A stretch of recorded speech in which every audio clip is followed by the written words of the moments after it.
It is a great honor and a privilege to introduce Nechama Teichtal, and we're here in your beautiful home in Kiryat Shmuel. And Nechama, could you tell us a little bit about your family and just a little bit about your history? Okay, as I've mentioned, the Thaler, this is the name of my father. And my father, he perished in the Holocaust. I was separated from my father. I was about 5. And I'll tell you what. Why did I tell you that you might be disappointed? Because I've already spoken a lot about what happened, and I'm more interested. Why did I agree to meet you? And I wanted to be recorded because I have a message, and my message is I think, quite different from maybe what you have heard till now. I can tell you, and I already spoke about it, and every year I somehow about my family and what happened. It was quite interesting, but it was very unique. I'll tell you later, a moment. But what's important for me, that we, as a people, shouldn't stay in this position of the victim. They did it to us. But we had, as a nation, as the Jews, more than some responsibility. If you want to hear my family, my mother my mother is Marcus. Her grandfather was Aaron Marcus. He was quite famous. He wrote about Hasidismus and so. But he was a Hasid. He came from Germany, and he came to Cracow, and he fell in love with the Hasidut, and he wrote about it. He was a real scholar, and he was very in our family. But what he wrote, this Hasidut was terribly against another Hasidut. And he wrote in such a way, I never read it. He read in German, I read German, but not what he read. And who translated it? He just made a little changes because it was so harsh. So it's not only between Hasidim and Misnagdim, but in the Hasidim they were, fighting. It was the separation. And we are the Orla Goyim, and we haven't been the Orla. Orla Goyim is the light to the nations. Yeah. We, instead to be the light as an example of goodness, of being together, we did not. And this what brought about us this terrible Holocaust. And I'm sorry we didn't learn. And what's happening? What happens to a victim? To be a victim is to be cruel. It's a very cruel. A victim has the right not to be, it's like in the family, and so it's in the nation. So I'm interested to speak especially to young people. Beware of this, what is written, Bereshit, it was about Cain, that Chatat Rovetz, I don't remember exactly now how it's written. In everyone in us, is the potential of being the aggressor. In me, personally, and in everybody, and we should be aware of it. Because, and in this aggression that is in me, and I was wronged, then I am entitled to do to the other. It's never, and I'm saying it is very emotionally, it's never them. It's never them. It's me, my aggression that is projected to the world, and I get it. I'm very grateful for you. I tell you now the truth. I wasn't very happy to meet you, not because it's you. I met you because I felt that you were, and now I'm very grateful and thank you. Well, I must thank you for coming. You see? No, it's a very because important now message. I could say something that I'm able to tell it, and thank you so much for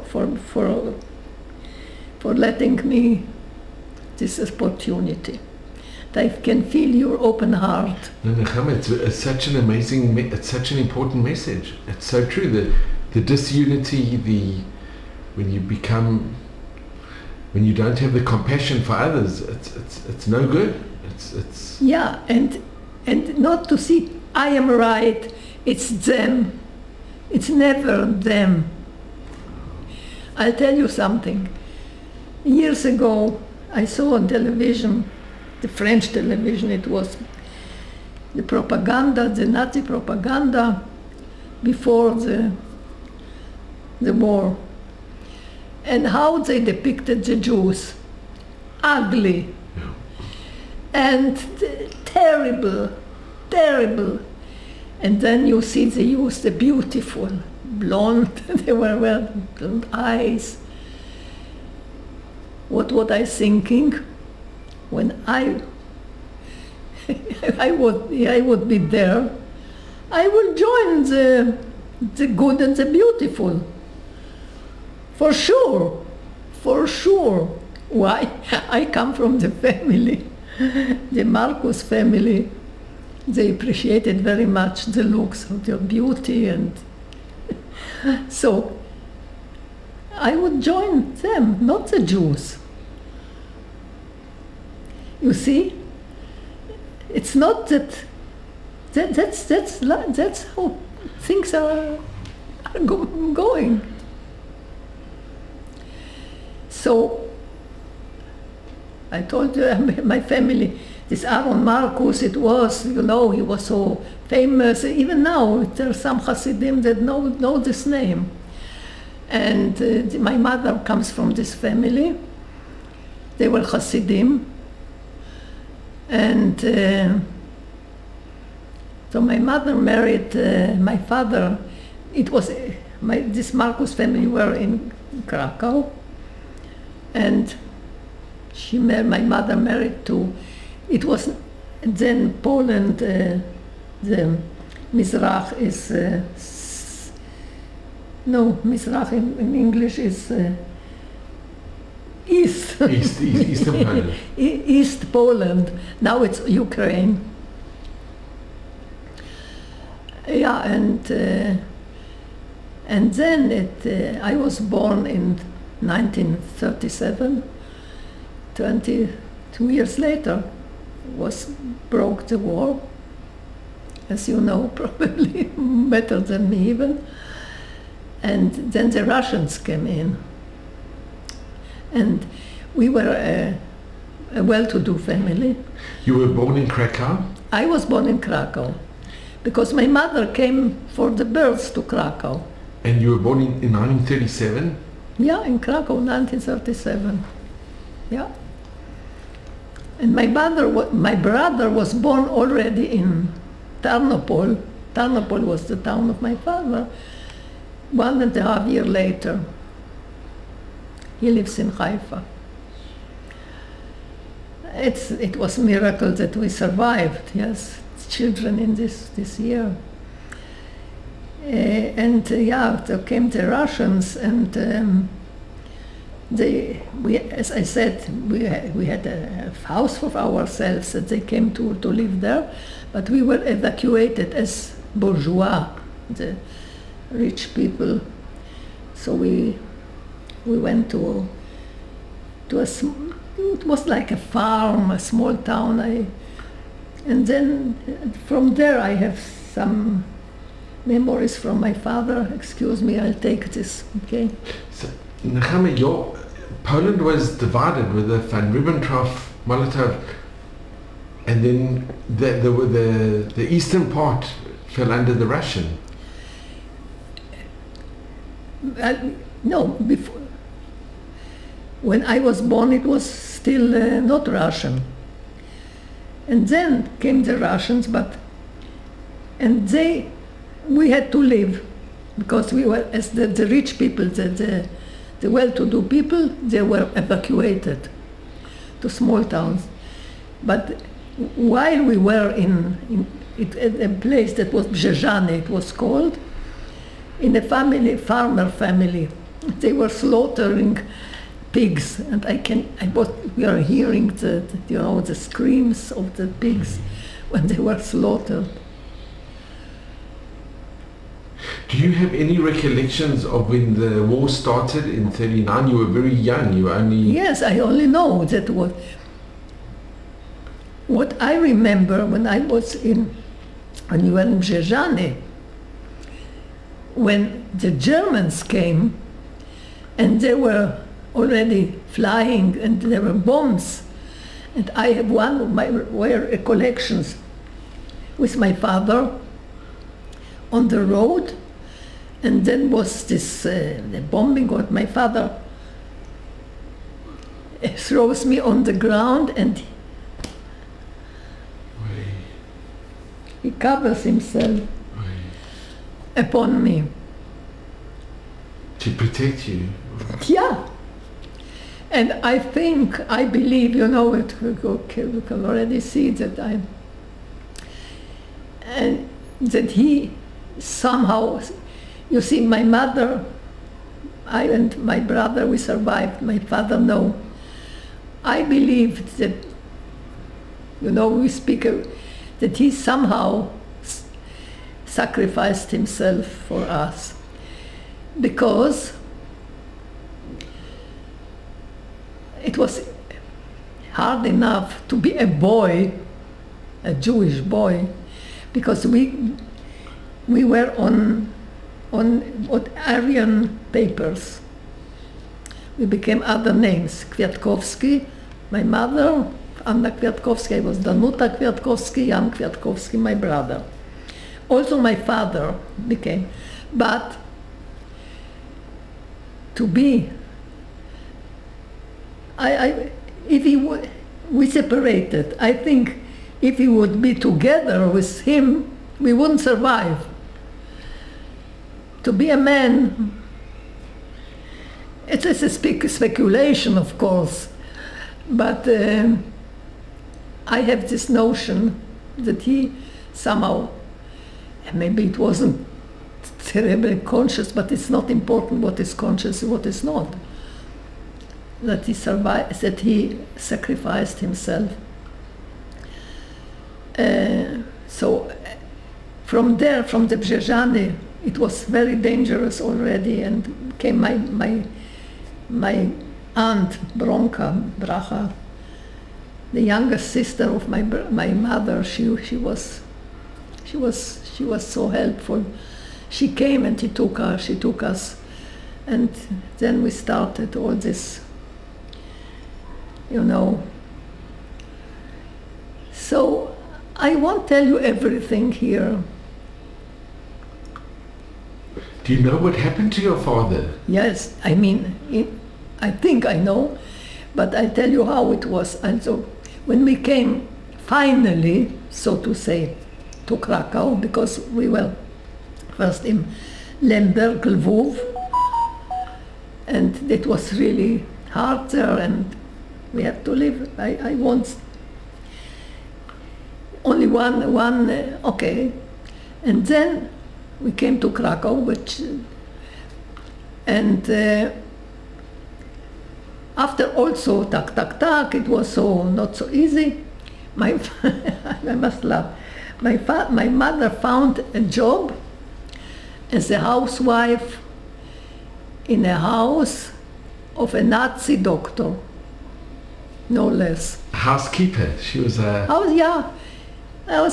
She saw in an advertisement that we're looking for a maid, housekeeper.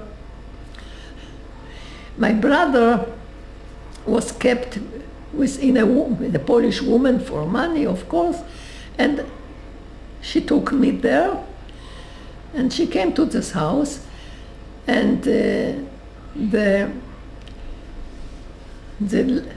lady of the house, she was very happy to see my mother, because she had a maid, a Polish maid, with whom she couldn't talk, of course. No Polish simple woman can talk German. But my mother, she spoke German. It was her father language. She spoke, and she speaks fluently. So how does a Polish woman speak such? So the lady, now later I knew it was Tony, her name. She was so relieved that she could talk to her maid, let's say. But she didn't ask. But my mother, she had already a story that she's married to an officer, which is a higher, but he's now in the war, so she has to work. And she was with me, and Tony, who had later, I saw she had 2 boys. They were exactly the age of me and my brother. Exactly, same age. But she a girl, she's a nice girl, yeah, wonderful.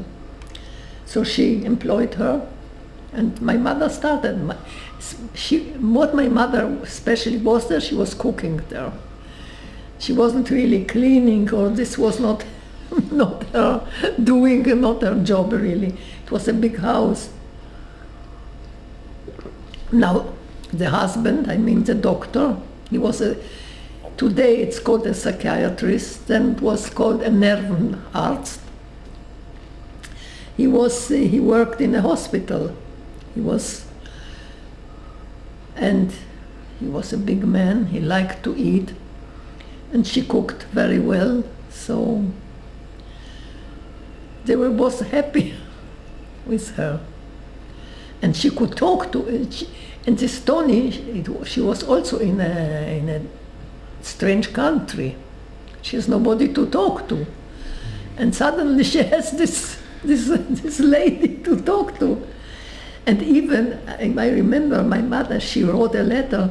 She wasn't sure how to write. She asked my mother. My mother, she knew wonderful German. Okay. But now, after we were there, so they made that my father should come also. I don't know where to, from Brzeżany to Cracow. So also a Polish woman probably was paid for it. And it was a Sunday, I think. And she got word that my father arrived. And this I remember. I was with her. We went there to the house. And this I don't remember very well, but my mother, she was speaking about it a lot. And she opens the door and she says, Jesus Maria, now came the Gestapo and took him. And my mother says that she saw that the husband of the woman was going upstairs with the trunks, with the things probably. My father was a wealthy man, so sometimes it's not so good. Maybe they saw. Anyway, that's it. And what I remember, she has to go back. She went back to the house where we lived, where she worked. And the picture I see, she was washing the dishes. The dishes they were washing, there were no sink. There was a sink, but in a, and the tears flew to the water. And you saw this? Yeah, sure. That's what she could. She had to continue, of course. But see, she was... Okay, so that's what later, just before the end of the war, when it was clear that they're losing the war, the Germans, and she left already with the children, and he still stayed there. So my mother approached him and said that she has a friend who was married to a Jewish man, and his name was Thaler, and maybe he knows what happened to him.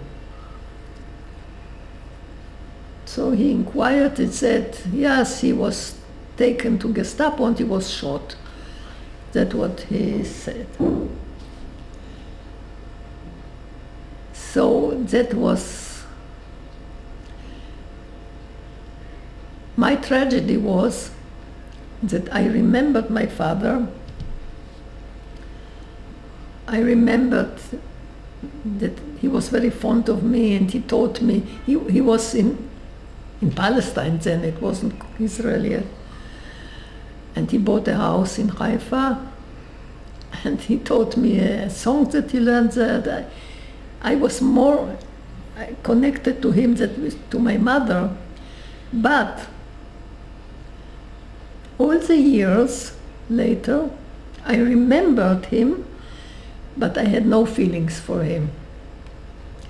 Of course, you don't have to be a big psychologist to understand why. I later read a memoir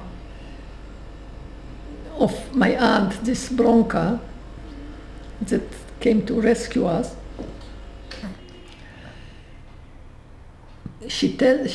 I don't remember it. She recalls how we went from, after we had to leave this Jejane, and she describes me, she tells Danusha, she's crying like without voice, like a grown up. I imagine that the separation from my father was so traumatic that I just couldn't take it. So all the years I said, who needs a father? Just like that. It's like in my mind, I had to be loyal to my mother, which I believed that I don't love. I believed she doesn't love me. It's a false belief, but still a belief. And yeah, this was my tragedy, actually. And yeah, and about my father and brother, who was kept by this woman, also interesting. I remember every Sunday or something that we came to visit him. And I remember me sitting there and everything. I don't remember him. Of course, I know why now. He was probably so sad I couldn't stand it. So I don't remember him there. And what happened with him was quite dramatic, because who came this younger sister who she was not married, and she was more free, and she was helpful where she could. She had there was my aunt, the older sister of my mother, who has 2 boys and 1 girl, and she also, and they also kept their mother. It's everything not believable, but they were so helping each other. It was important. So anyway, Bronka went from time to time to visit my brother, this woman. And once she came there, and the woman was not there, and my brother, says, Bronka, please take me. She said, well, what, why? Please, please, please. So she said, okay, take your coat, let's go. She's going out, comes the woman. Where are you going? None of your business. This was Bronka. She takes him. To be with a boy on the street is like to be in a grenade. It's so dangerous. Yeah, it's dangerous. She doesn't know what to do. She was staying with her mother somewhere.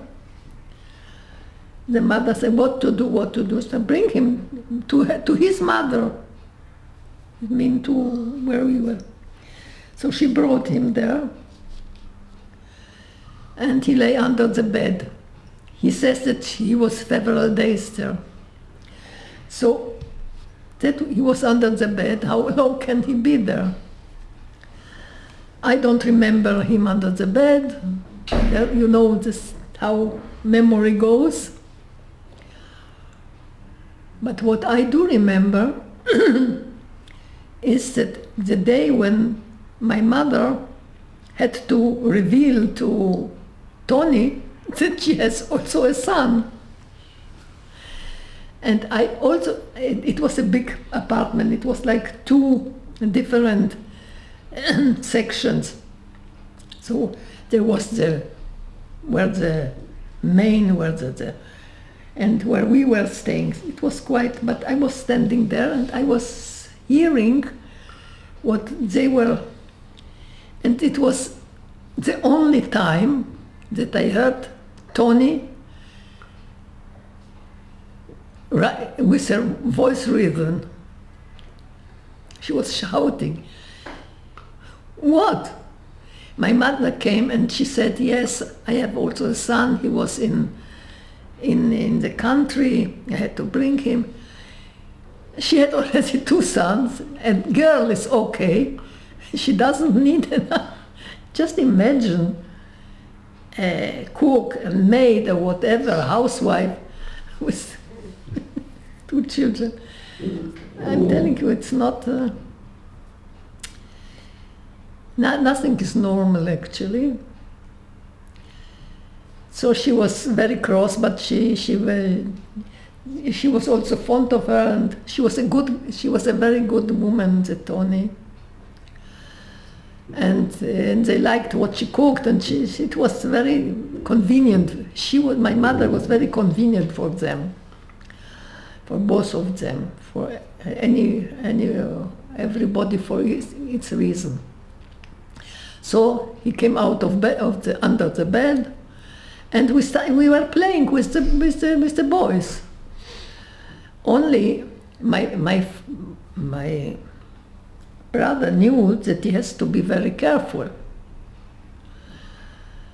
And he never, if they suggested that they should bathe together or something, he never wanted. And also, what he says, or I heard from him, they were playing like, he put a satchel on him and they were pushing him.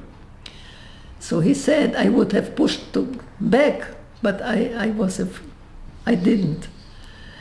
I mean, and we were young children, and I remember we knew that we now we are called Kwiatkowski, but we knew that it's not a real name.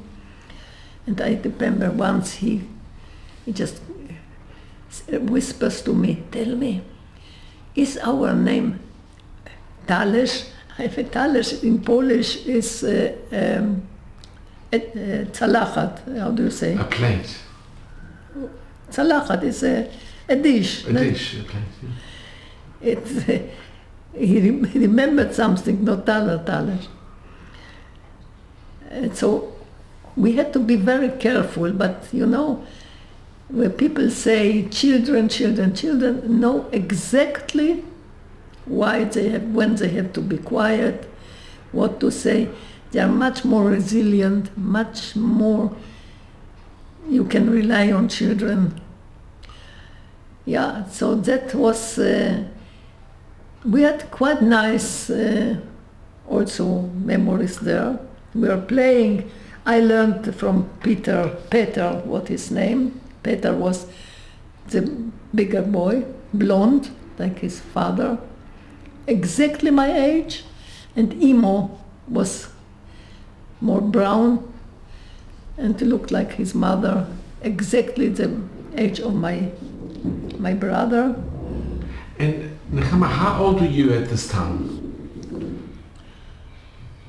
I'm something between 6 and 7, between 6 and 7. My brother, 1.5 year less. And do you know the name of the family of the doctor? Sure. What was their name? Sop. Dr. Sop. We met them, my mother met them after the war in Germany. Met the family. And did she tell them that she was Jewish when she met them? Yeah. Wow. When we came after the war to Hanover in Germany, and she knew everything about the family. They were very, you know, they were in Bielefeld, and she had an acquaintance. They came there to Bielefeld, and that's my mother. What I heard from her. She came there, and they were at dinner, eating, I don't know. And she asked Tony to another room, and she said, you know, I want to tell you that I am Jewish. So she said, oh God, why didn't you say? And then he says, no, but Helmut would have announced you. And where was Helmut? Helmut was at the time in prison. Her husband? In prison, yeah. Why? Because before he left the hospital, the Cracow, he just saw to it that the patients didn't stay alive there. You know, the policy was that the psychiatric. Yeah, but he was released. I mean, when he came to visit us, I remember vaguely. He suggested my mother, he couldn't practice, and he suggested that he should practice under her name, something like that. And did he know that did your mother tell him, or did the wife tell him? After the war, he knew. And he still kept the connection? Yeah, look, after, I was reading a book by one, Ben McIntyre. He writes, he's an historian and a good writer. And he says, the moment that the Germans knew that they were lost the war, they changed in a moment the ideas. I mean, now they and I remember as I was later, I was already 8, 9. Everywhere we went, they said, Oh, we didn't know what happened. Oh, we didn't know. I remember it. They were just, apologetic. Oh, we don't know what happened. We didn't know. We are not guilty. We didn't know. Yes, that's how it works.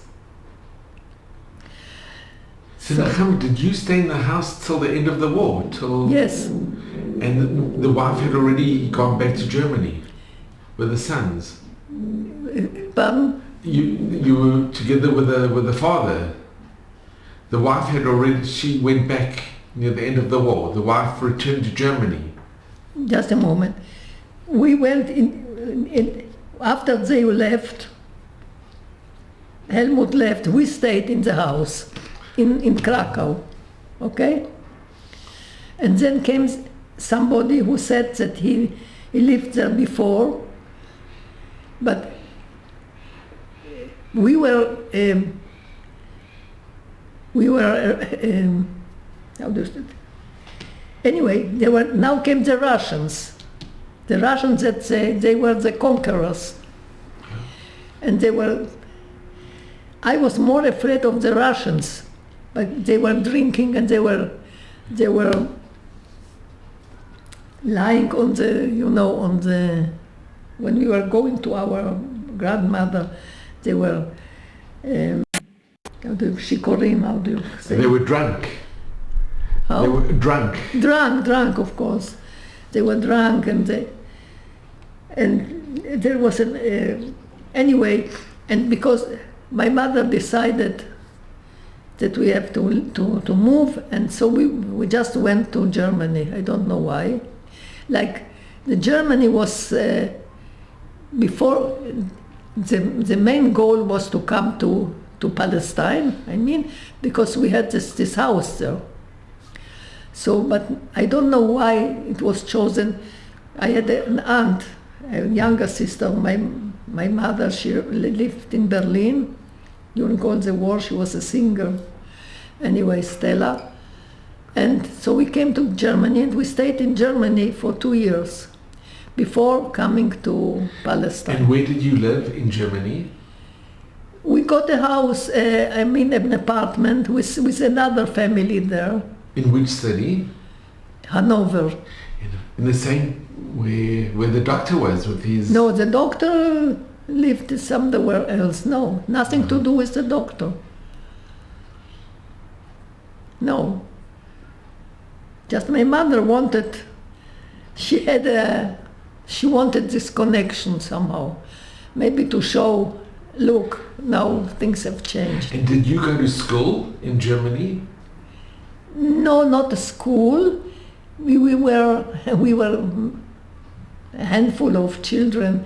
There was this committee, Oerstrasse 8, and we learned a little. There came a young man from Palestine, and he taught us a little bit Hebrew. So I learned something, but I was a good student. But, no. Not really. I didn't go really to school, but I'll tell you what, in Poland, apropos school, when I was 7, actually, before I went to school, I knew to read. I knew to read Polish, and I think I knew already a little bit of German, because there were German newspapers.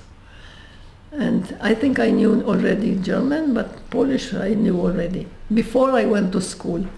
And then I went to school in Poland, first grade. So what I remember is the priest and what he preached, what I remember, that the Jews have killed our Lord Jesus. And this is after the war? Yeah. After the war. Nothing to do with the war. And to read I knew. And the prayers I didn't know. Before I knew a little bit prayers, but I didn't tell you. There was also a phase where I did learn and which saved us. I'll tell you a little bit about it. But this time I just made like this, and so for a short time I was at school, but I didn't learn anything. I knew what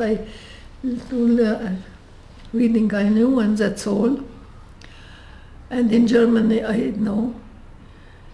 And then after 2 years we came here to Haifa. And when you were in Poland, did the other children know that you were Jewish in the school? I don't know. I had no connection to any other children. I didn't have any contact. I didn't have any contact with children.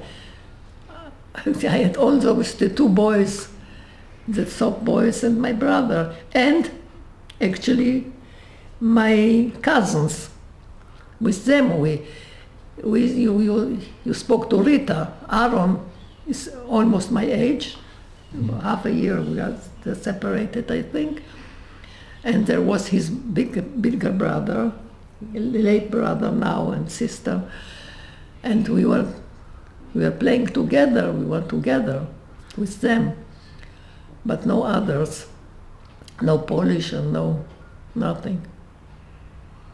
Nothing. And Nechama, what happened to the extended family? To what? Uncles and aunts and grandparents?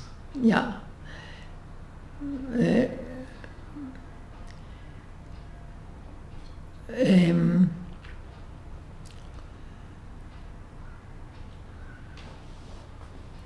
From my father's side, as my father, and I don't know. I think his father was already dead, my grandfather, and his mother probably perished in Holocaust. And now my father had a brother, Gustav. He was married with a boy. His name was like my brother's, Yecheskel. And we were together, and they were also partners in their business. They had a big shop, and they were partners. And they were also evacuated. They were in the same in Bzezany, in the small town. And they decided, like many Jews, that that wherever other goes, they will go also. They didn't try to, like my family, to go to go on this the papers, the Aryan papers. They said, what will happen to the other will happen, and they perished, of course.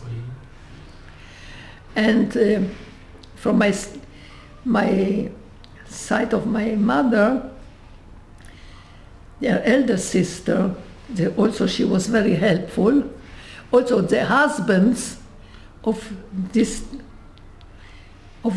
sisters of my mother, they also said that they will go to ghetto, and they perished. But Lydia, the eldest sister of my mother, she was like Bronca, like the youngest sister, very helpful. She was helpful in providing the false papers, and she was caught by Gestapo, and she was murdered. And this what more or less what happened. And Nechama, do you know, did somebody inform on your father? Pardon? Did somebody inform? Did somebody... Yeah, my mother says that the woman that brought him, she informed. She wanted that the theory of my mother, she might probably right. They wanted, they saw that he's wealthy, she had money with They him. wanted their goods. Yeah, so, and to inform was, it was very popular to inform. Yeah. I think they got a reward. Even if they got what he brought with him, it was enough. He was a rich man. Nechama, wasn't it difficult going back to Germany, to go after the war to Germany? No. For Germany it was nothing. Everything was in Poland for us. I know that here people, they were speaking of Germany, it's not. No. Look, for a child, there is nothing to do. You see, Germany, or, this is also, things that have no meaning as such. It's how you... And the family that came back, that said that this house where the doctor was belonged to them, was it a Jewish family? No. It was very interesting. My mother, she wrote a book, and she writes there that they wanted to come in and she didn't let them. And I remember that they did, and not only this, and they stayed in this part of the house that was the beautiful, and we still stayed in the house of the servant section, let's say.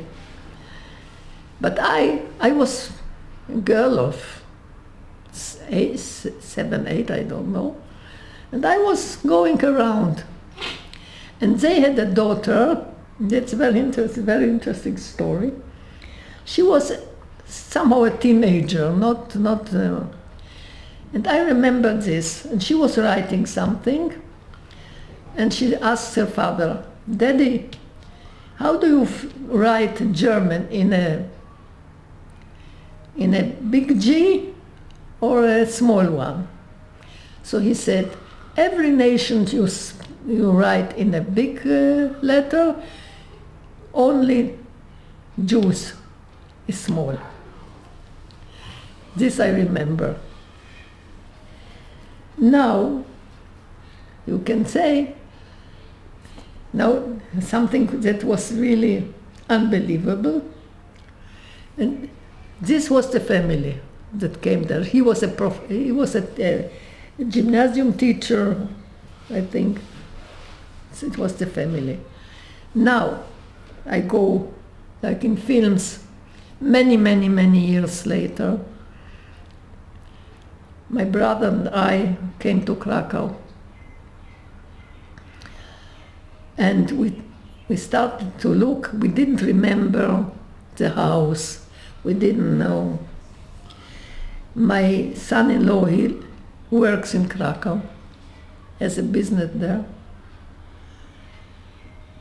And he provided someone, and I remembered this street my mother wrote. Okay, we were standing there near a house. We think maybe this is the house. It was a very nice area. It was quiet. We don't know. Then we see coming a woman with a little dog. She comes and she stands near the house.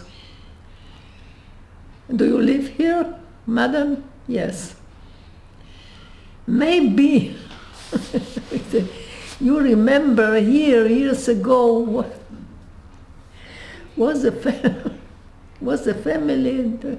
She said, "Yes, I live in this house." And then he looks at me and she says, "Danusha, she is this girl that asks." Would you believe it? The same girl.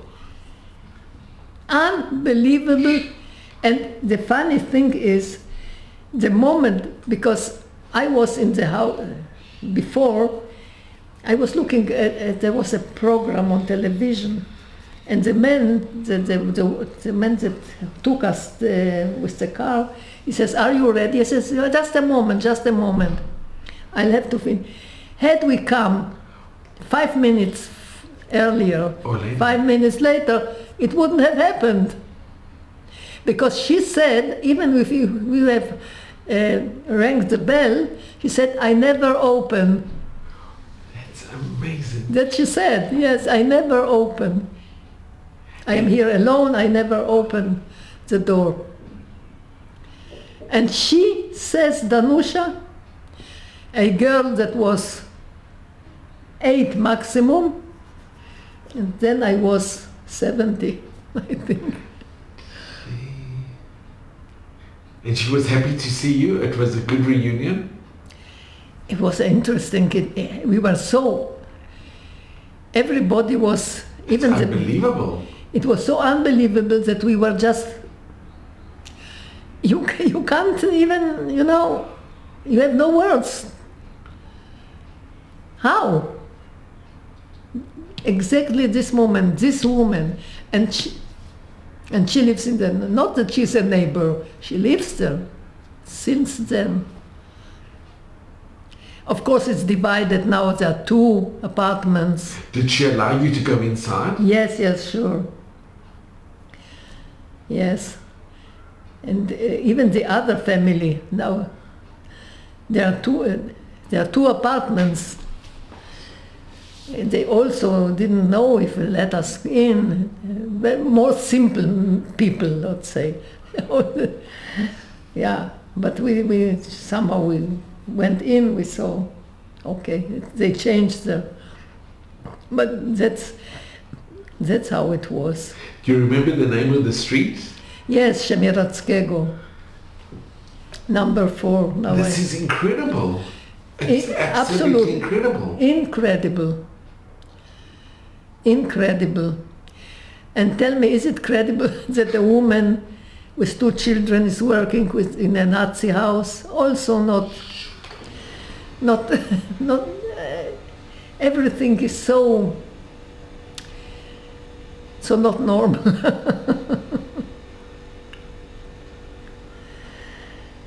I'll tell you only one episode, what I mentioned now, prayer. When we were after we left Brzezany, we went to Lemberg, to Lvov.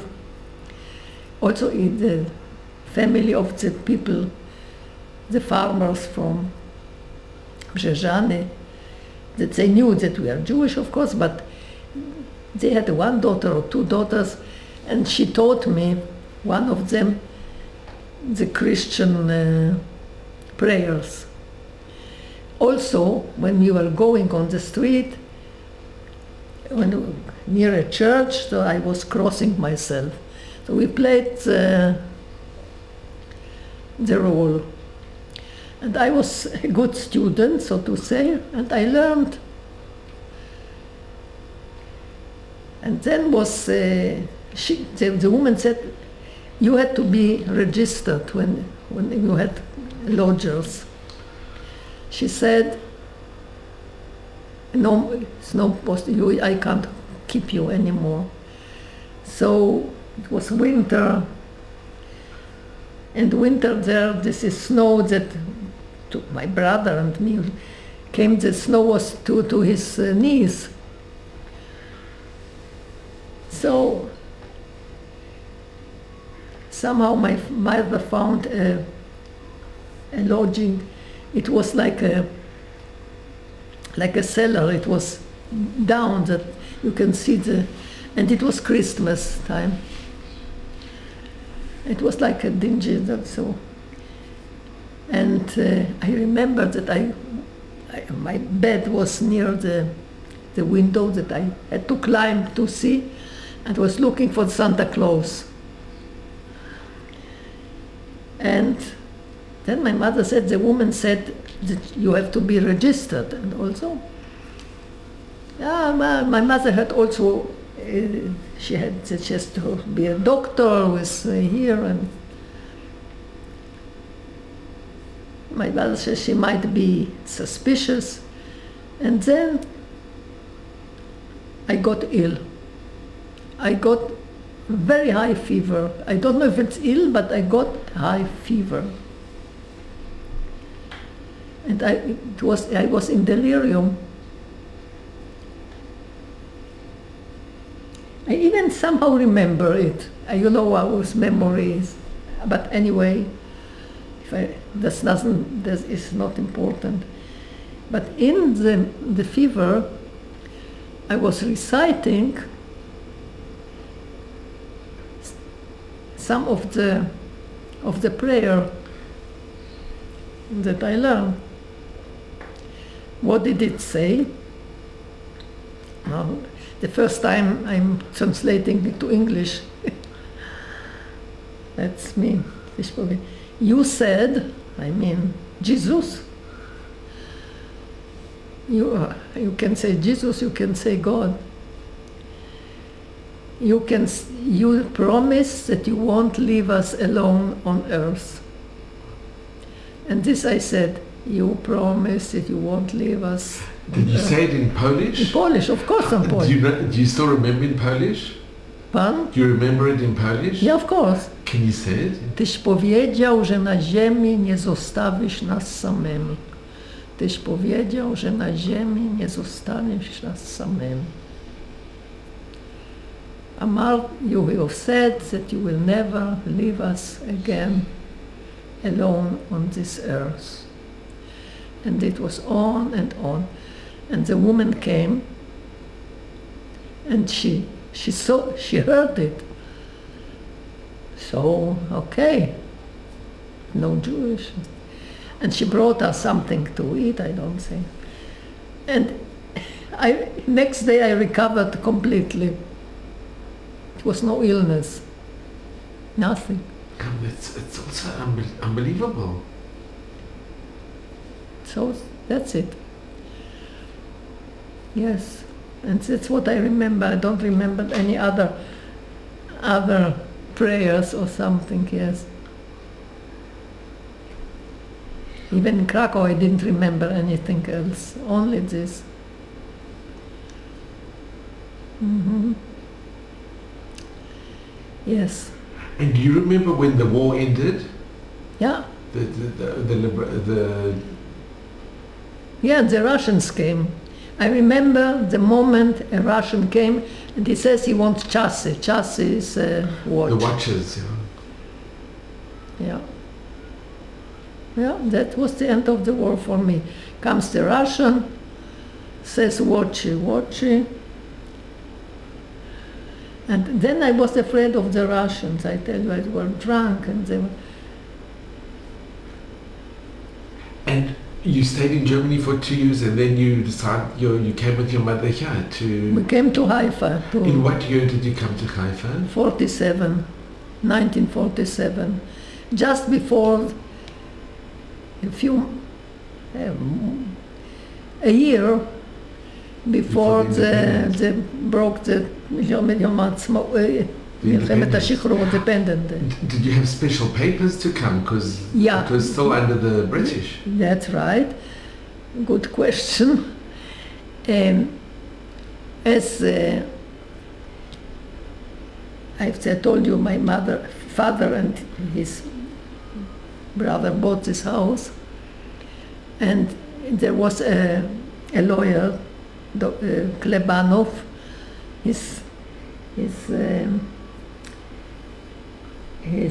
grandson is is an historian now. Anyway,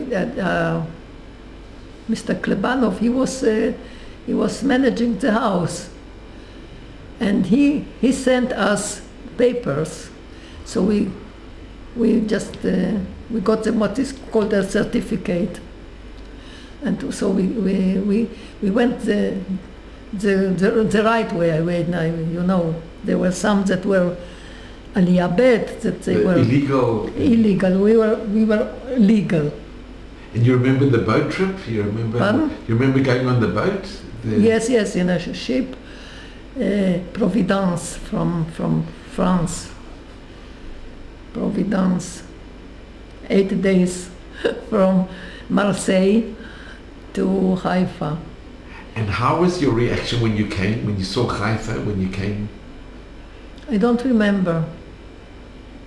Interesting. First time I'm asked it. I never asked myself, nobody asked me. I don't remember the arrival, but later we had, it was not very nice, I mean. And I can understand it. There was a family from my father's side, a widow. He had a brother here who was killed by Arabs, by Moraot, what was called. And she was left with 3 or 4 children. And suddenly my mother comes with 2 children. They were not happy. They lived not far from, and the house that was our house, it was occupied. The people were living there. So we didn't have where to live. So we stayed a little bit with them. But I remember their being not happy. And they were saying, yes, we suffered. Probably when my mother said we suffered, so I said we suffered too. I can understand it. But I was a very sensitive child, very observing. What's in my life. I wasn't in, I was out. And I sensed that they were speaking about my mother, what's so-called behind her back. And it was painful for me also. So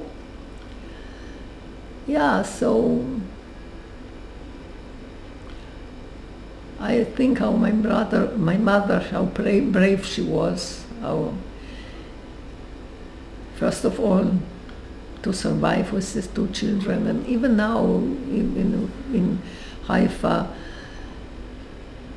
even today I was thinking she provided us where to go to school, and she found a job also as a cook in a Beit Olim.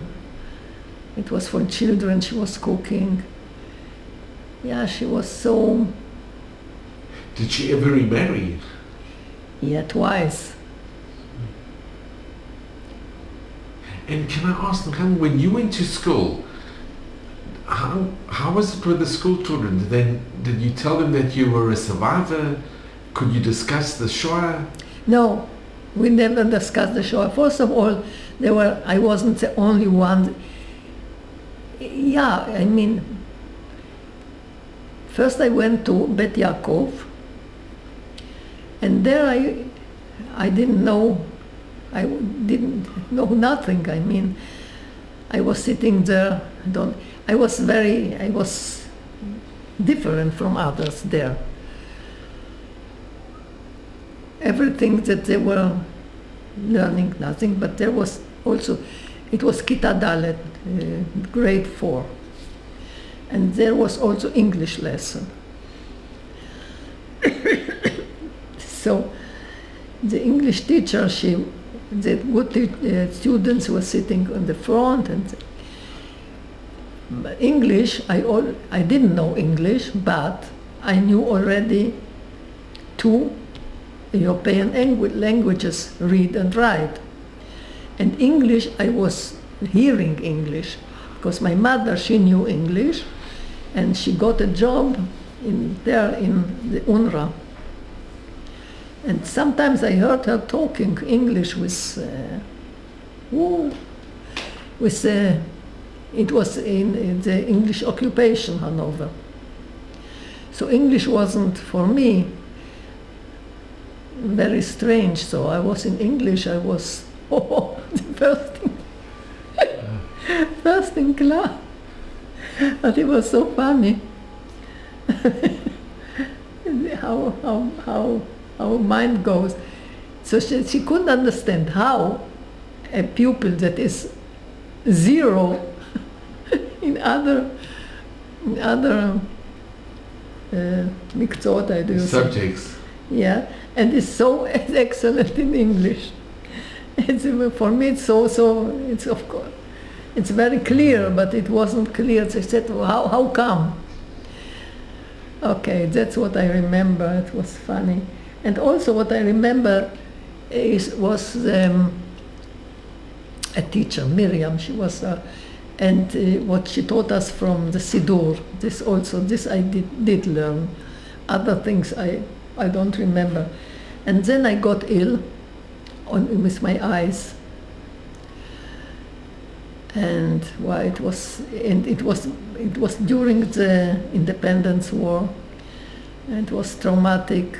We had every day, and then we already lived in our house, not in all, one room, in one of the flats, and it was exactly the border between the Jewish part and the Arab part, and so they were shooting in our house. So almost every day to the Kupat Cholim, the doctors. So it was also a miracle that one of my eyes just was saved, the other one not so much. But then my mother was looking for another school, because this was in a basement, the Bet Yaakov. So she found me another school where they were more early.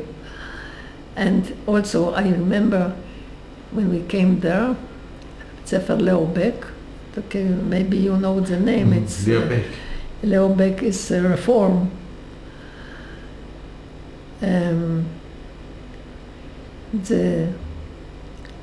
The deputy principal, he wanted to see what class. I was already 10, or even a little more probably. To what class? The one question I remember, he asked me who was the first king of Israel, and my answer was David, which was wrong, of course. So I stayed in Kita Dalet.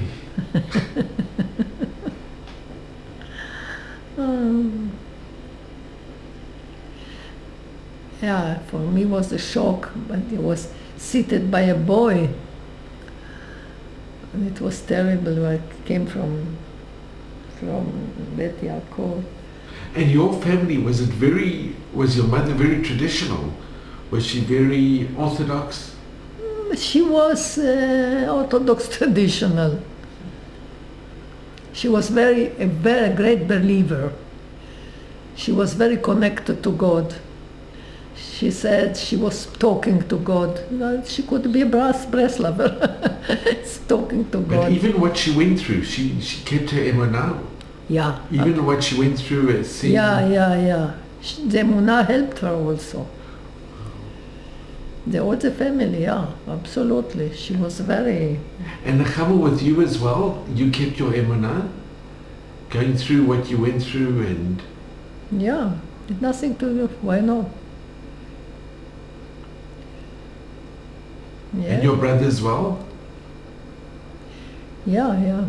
It's a big thing. It's a major. You know, it's... it depends. There is, I believe that the reality is something that it is what it is. How you see it is already your thing. The same thing exactly one can see as terrible, and the other can see it as good. I mean, yeah. My mother also, she believed very much that how we were saved, that God helped us and all this. Yeah. And there was the solidarity between the family was very important. Without their help, the aunts, and it wouldn't have been possible at all. No way. And did your aunts come to Israel as well? The aunt who is the mother of Aaron, they went to Belgium after that. some, in Belgium. And Bronca, she went to the States, and later they came to Germany. He had a business with feathers. So in a small town, but now I'm near Frankfurt. They stayed there. She had an open house, and she was. And in later years, her husband then died. And she came to Israel, Bronca, and she remarried, and she stayed in Jerusalem, in Yerushalayim. She died there. And you remained close? You were close with her? You had a good connection? Of course. Wow. Of course. She was so admired by all the family. Even my younger son, Akiva, he named one of his daughters after Bronca, Bracha. Yeah. Of course. And Nechama, can I ask, did you always tell your children about what happened during the Shoah? Did your children know? Did you discuss it? Could you be open with your children? Yes. When they were growing up? I don't remember especially, but I was open, and there's no problem. And could you speak to your mother and your brother about what happened during the Shoah? I don't think that I want to talk to I'm asking my brother, and he doesn't, I don't know, he says yes, but he doesn't. He's very busy. I'm very interested to hear his side of the story. It would be interesting if you speak to him. There's a different story, a different message, especially. The story is not very different as a story, but his message, I can tell you, probably is, oh, I have the family, this is our revenge on the Germans. You understand? There are many people that feel having a family is their Nechama. Yes, I know. That's what I told you, that I'm different, my dear. Wow, well, Nechama, I think you're amazing. I think your message is incredible. Thank you, my dear. And it's very, very special. I want to just thank you. But Nechama, it really is, because your message, it's very true. A lot of people see themselves as the victims, and they remain the victims. And I think... Thank you so much for coming, my dear man. Wow, well, I am so incredibly grateful to you. Same here, If I can just thank you. Wow. Nechama, this has been for me, there are no words. There really are no... Your story, you said you're going to disappoint. Sure, it is the total opposite. Nechama, your story is miracles upon... Not only miracles, it's minasham, it's... That you went outside and she was there the second. What are the chances of that happening? It's none. And that you said the prayer, so then they knew that they thought you were not Jewish. But so many miracles happened, so many things happened in your life and in your family life. There's a word, lo yaman, you can't believe it. I'll tell you something. You are incredible. Nothing is stam. Yeah, I totally agree. And as I've told you, I ask myself, what do I need? I don't see people that want to work with me, and I do work only by Zoom. I don't see people. Sure. I'm very privileged. No, it was for me, my dear. It was for me. And what did I want to say? I forgot. No, it's not stunned. It's not. No, just nothing. I know what I wanted to say. The miracles happen to me every day, today also. Not this dramatic, but I can see. You know, you are a religious person, aren't you? Yes. I try to be observant a bit. Yeah. Okay, never mind. But you know Birkot HaShachar, you know. Yeah. When I say the Birkot HaShachar only Shabbat because I don't want it to be, you know, too used to it. Routine. Too much routine. But when I say it, every bracha has a special meaning that's more than it's written. And then is one, Asher Echin Mitzadei Gaver. I don't know. For me, it's that what I'm doing is like I forget the word at this moment. It is decided upon that I should do it. Very small things that I should go now and take the pill, let's say. You know, I'm not looking for this big. I'm looking for the small ones, and then I see the miracles.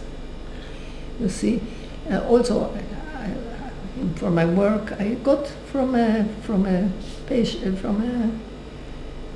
it's not a patient, I'm not a doctor, but you know, a family therapist, so-called. And she brought me a small booklet from Rabbi Nachman. And it was said, Titpalel al hakaftor, pray for the button. And it says that with God, there is no big and small. Big and small is for us, as the ego says, small, big. God, everything is alike. So if I see the nes, the miracle in everything, and if you see it, so. And I'll tell you what, that I live till now is a miracle by itself. Well, you are a miracle, and so we are all, you know. You really are, and your name is very special. Nechama is okay. It's a very special, and you are an incredible person, and I think there are no words. There really are no words, because your story, not your story, your life is just, it's just unbelievable. Yeah. And it's been the greatest privilege and honor to be here. It really has, and I'm so grateful to you. For me too. Thank you so much, Nechama, really. You should only have mazel and bracha, and Admei Vestrim and nachas from your family, and just continue being, it's just, you are very, very special. So, Toda rabah. I'm so grateful. Yeah.